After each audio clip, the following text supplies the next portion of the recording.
letter in modern Jewish history, and it begins with 3 words: Dear Lord Rothschild. Dear Lord Rothschild, I have much pleasure in conveying to you, on behalf of His Majesty's government, the following declaration of sympathy with Jewish Zionist aspirations, which has been submitted to and approved by the Cabinet. Why was it that this letter was sent by the Foreign Secretary to your great-uncle Walter?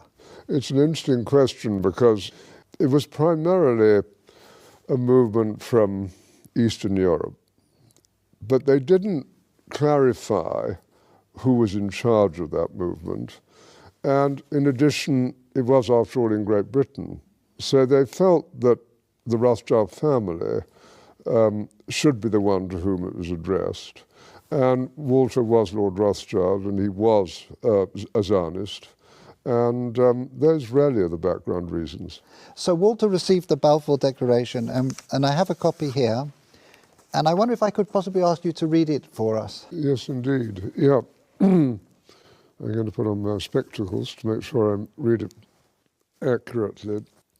His Majesty's government view with favour the establishment of Palestine as a national home for the Jewish people, and will use their best endeavours to facilitate the achievement of this object, it being clearly understood that nothing shall be done which may prejudice the civil and religious rights of existing non-Jewish communities in Palestine, or the rights and political status enjoyed by Jews in any other country.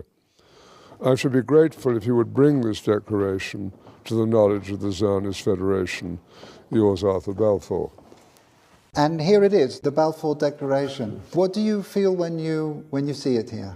I genuinely feel it's one of the most extraordinary moments in the history of the Jewish people.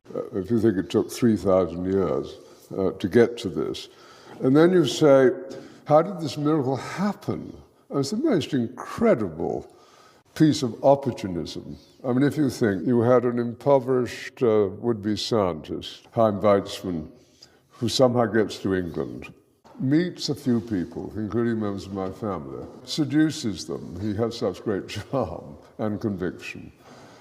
He gets to Balfour, and he unbelievably persuades Balfour and Lloyd George, the Prime Minister, and most of the ministers, that this idea of the national home for Jews should be allowed to take place. I mean, it's so unlikely. And then he starts to fight a difficult battle with the British cabinet, and this letter goes through 5 drafts, as you know.